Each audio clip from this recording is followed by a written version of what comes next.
Part 1 में हमने पढ़ा बिजनेस एथिक्स के बारे में, एथिक्स क्या है ये समझा, बिजनेस में एथिक्स का क्या रोल है ये समझा, हमने इंट्रोडक्शन एक मीनिंग समझ ली, क्लैरिटी आ गई related to business ethics. Part 2 में हमने nature and scope of business ethics पढ़ा और अब हम आ गए हैं पार्ट 3 में। जब पार्ट 2 बहुत इंपॉर्टेंट था, नेचर एंड स्कोप तो हर एग्जाम में पूछ ही दिया जाता है, तो बिजनेस एथिक्स का नेचर एंड स्कोप अगर आप नहीं देख के आए, पार्ट 1 भी अगर नहीं देख के आए, तो पार्ट 3 देखने को कोई फायदा नहीं है, क्योंकि क्लैरिटी नहीं लगने वाली। सो क्लैरिटी अच्छी तरीके से तभी लगेगी जब पार्ट 1 और पार्ट 2 देख के आओगे, फिर पार्ट 3 में आइए सब कुछ एकदम बढ़िया तरीके से समझ में आएगा। सो आज के लेक्चर में हम बात करने जा रहे हैं इंपॉर्टेंस ऑफ बिजनेस एथिक्स की। यही नहीं, लास्ट में हम बात करेंगे उन 5 कंपनीज के बारे में जहां पर बहुत अच्छी तरीके से बिजनेस एथिक्स को फॉलो किया जा रहा है, एथिक्स को कहीं तरीके बहुत अच्छी तरीके से फॉलो किया जा रहा है, एक कोड ऑफ कंडक्ट जो है वो बहुत बढ़िया है। सो हम बात करेंगे उन कंपनीज की। मैं यही कहूंगा कि if you new to the channel, subscribe and hit the bell icon to get the daily updates and notifications. साथ ही टेलीग्राम चैनल को ज्वाइन कर लें, क्योंकि वहां पर आपको नोट्स मिल जाते हैं, इंपॉर्टेंट डिस्कशंस होते हैं, sample papers, even previous year के क्वेश्चन पेपर और बहुत सारी इंपॉर्टेंट चीजें वहां पर होती हैं। लगातार मेंबर्स वहां पर जुड़ रहे हैं। So let's just start. Let's go into the slides and study importance of business ethics. Importance of business ethics. हमने बिजनेस एथिक्स के बारे में बात कर ली, हमने नेचर एंड स्कोप की बात कर ली, तो अब ये समझना ज़रूरी है कि भाई बिजनेस एथिक्स इतना इम्पोर्टेंट क्यों है। एक मैं ऊपर से आपको आइडिया देना चाहता हूँ। अगर मॉरल वैल्यूज़ ना हो, अगर ये चीज़ ना हो कि भाई सही क्या है गलत क्या है, अगर एक फ्रेमवर्क ही ना डिसाइड किया जाए कि भाई at the time when you enter into the organisation क्या क्या चीज़ें आपको ओबे करनी है, क्या क्या आपको फॉलो करना है, किस तरीके से आपको बिहेव करना है इन दी ऑर्गेनाइजेशन, आपको क्या नहीं करना है, क्या अनएथिकल बिहेवियर है, क्या एथिकल बिहेवियर है, क्या ऑनेस्टी, किस तरीके से ऑनेस्टी के साथ आपको काम करना है। तो ये सारी चीज़ें जितनी भी प्रैक्टिसेस हैं, किस तरीके से परफॉर्म करना है वर्क को, बैक ऑफ द माइंड में किन चीज़ों का ध्यान रखना है वाइल परफॉर्मिंग द वर्क, क्या कंपनी के लिए आपको क्या चीज़ें ध्यान में रखनी है, किन चीज़ों को आपको मिक्स नहीं करना है विद योर पर्सनल लाइफ, ये बहुत सारी चीज़ें आ जाती हैं। तो ये सारी चीज़ें बिजनेस एथिक्स में ही तो हैं। मैस हो जाएगी अगर बिजनेस एथिक्स ना हो। एक फ्रेमवर्क, एक कोड ऑफ कंडक्ट, एक कोड ऑफ एथिक्स रहेगा ही नहीं। मॉरल वैल्यूज, ये प्रिंसिपल्स, ये guidelines, these are very important, जो कि बिजनेस एथिक्स में होती हैं।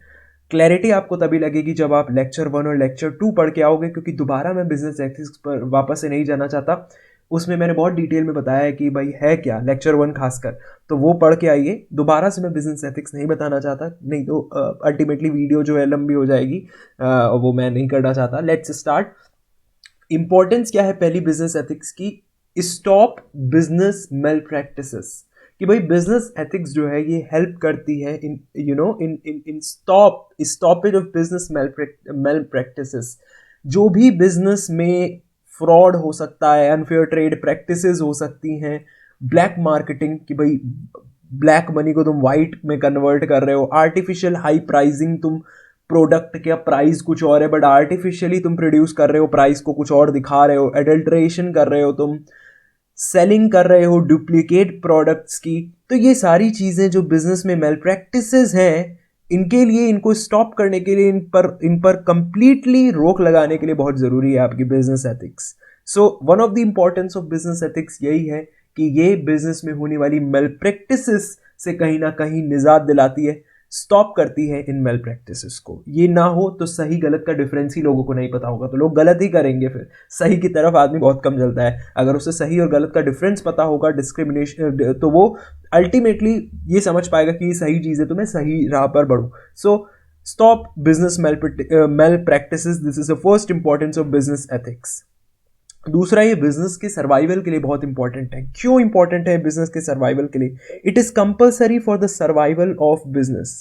It provides framework and code of conduct for smooth functioning of enterprise. मैंने बोला ना, एट द टाइम जब आप एंटर करोगे ऑर्गेनाइजेशन में, आप कुछ डॉक्यूमेंट्स पे आपसे साइन करवाया जाएगा कि भाई आप किसी भी तरीके का डिस्क्रिमिनेशन नहीं करोगे, किसी भी तरीके का, age, gender, disability, anything like that. आप किसी भी तरीके से, आप एम्प्लॉयर को भी बताया जाता है कि भाई एम्प्लॉयर को किस तरीके से एम्प्लॉय से बिहेव करना है, किस तरीके से एम्प्लॉय को एम्प्लॉयर से बिहेव करना है, और एम्प्लॉयर किस तरीके से अपना काम करवाएगा, एम्प्लॉय को किस तरीके से एम्प्लॉयर को ओबे करना है। भैया पूरा एक पूरा फ्रेमवर्क क्रिएट कर दिया जाता है, कोड ऑफ कंडक्ट की, किस तरीके से, किन किन परिस्थितियों में किस तरीके से काम करना है। कंपनी की प्राइवेसी पॉलिसी को कभी भी तुम्हें वो नहीं करना है, उसको डिसओबे नहीं करना है। So basically it is compulsory for the survival of business. Her department में, चाहे वो कंप्लाइंस में हो, चाहे वो एचआर डिपार्टमेंट में हो, किसी भी डिपार्टमेंट में आप देखो, मार्केटिंग में हो, हर जगह, फाइनेंस में हो, हमने पढ़ा भी था स्कोप में, हर जगह बिजनेस एथिक्स का रोल है। इसीलिए बिजनेस के सर्वाइवल के लिए भाई बिजनेस एथिक्स, उस कोड ऑफ कंडक्ट का होना जरूरी है। सो it is compulsory it is mandatory, we can say, for the survival of business. It provides framework and code of conduct for smooth functioning of enterprise. The businessmen who do not follow it will have short term success. अब जो businessman इस code of conduct को, इस business ethics को, इन moral values को, इन societal values को, इन rules and regulations को follow नहीं करते, उनको कुछ टाइम के लिए सक्सेस मिल सकती है, बट लॉन्ग टर्म सक्सेस के लिए ज़रूरी है कि वो इनको फॉलो करें।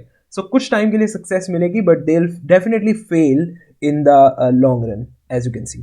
सो if the businessman do not follow ethical rules, he will fail in the market. So it is always better to follow appropriate code of conduct to survive in the market. बहुत ही आसान शब्दों में इसको पेश करने की कोशिश की गई है। तीसरी इंपॉर्टेंस है कि ये एम्प्लॉयज़ और शेयर होल्डर्स को प्रोटेक्ट करता है। एम्प्लॉयज़ और शेयर होल्डर्स को, शेयर होल्डर्स यानी कि वो जिन्होंने आपकी कंपनी में इन्वेस्ट किया है, आपके बिजनेस में इन्वेस्ट किया है। So business ethics are required to protect the interest of employees. It not only protect the interest of employees. How business ethics protects the interest of employees? By ensuring कि HR department है उसके लिए, और we can say the compliance department is there, ये ensure करके कि भाई work force environment proper है कि नहीं, काम के हिसाब से whether the employees are getting proper wages और नॉट। एक्स्ट्रा काम करा के उनको एक्स्ट्रा वेजेस नहीं दिए जा रहे, so that is also wrong. उनको एक्स्ट्रा काम कराया जा रहा है, maybe the hours are fixed but they are working more than the hours. Okay, they don't want, but we want, the employer wants them कि वो काम करें एक्स्ट्रा, तो यही तो गलत है ना। So that means you need to protect the interest of employees, you need to protect the interest of shareholders, the competitors, dealers, suppliers, etc. It protects them from getting exploited. Basically उनको exploitation से protect करते हैं कि किसी भी तरीके से उनकी exploitation ना हो, उनके साथ कुछ भी गलत ना हो। चौथा जो पार्ट है इंपॉर्टेंस ऑफ बिजनेस एथिक्स का, वो है कि भाई स्मूथ फंक्शनिंग के लिए इंपॉर्टेंट है। हमने एक पॉइंट अभी पढ़ा था यहाँ पर कि बिजनेस के सर्वाइवल के लिए इंपॉर्टेंट है। अगर सर्वाइवल सही से होगा बिजनेस का, तो डेफिनेटली, क्योंकि बिजनेस को एक कोड ऑफ कंडक्ट, एक फ्रेमवर्क मिल जाता है, तो सारी चीजें एक स्मूथ वे में चल रही होती हैं। That's why smooth functioning. If the business follows all the ethics arising in the business, then the employees, shareholders, consumers, dealers and suppliers, वो क्या होंगे? वो खुश होंगे। सो स्मूथ फंक्शनिंग के लिए also it is very important healthy competition. Business must use business ethics while dealing with the competitors. Competitors से भाई ये कट थ्रोट competition ना हो। Cut throat competition will always produce something which is bad for the for the society also, for those businesses also. So एक healthy competition हो, that is also because of business ethics only. So business must use business ethics while dealing with the competitors. So these are some important points we can say कितनी important है business ethics हमारी organisation के लिए। So ये कुछ importance of business ethics के point है। Stop business malpractices, survival of business, protecting employees and shareholders, smooth functioning और healthy competition. Just learn these point. ये पॉइंट बहुत ज़्यादा डिफिकल्ट नहीं है, आसानी से आपको 2-3 बार आप पढ़ोगे आपके दिमाग में बैठ जाएंगे समझ के। आई एम नॉट सेइंग याद करो, कुछ एग्जाम्पल्स याद रखो एग्जाम में लिखने के लिए भी। Companies with best ethical corporate policies, बहुत सारी कंपनीज हो सकती हैं। गूगल, जिसमें बहुत अच्छी तरीके से एथिकल प्रैक्टिसेस फॉलो हो रही हैं, बेस्ट एथिकल कॉर्पोरेट पॉलिसीज में इनका नाम आप लिख सकते हो, गूगल, जानते ही हो आप।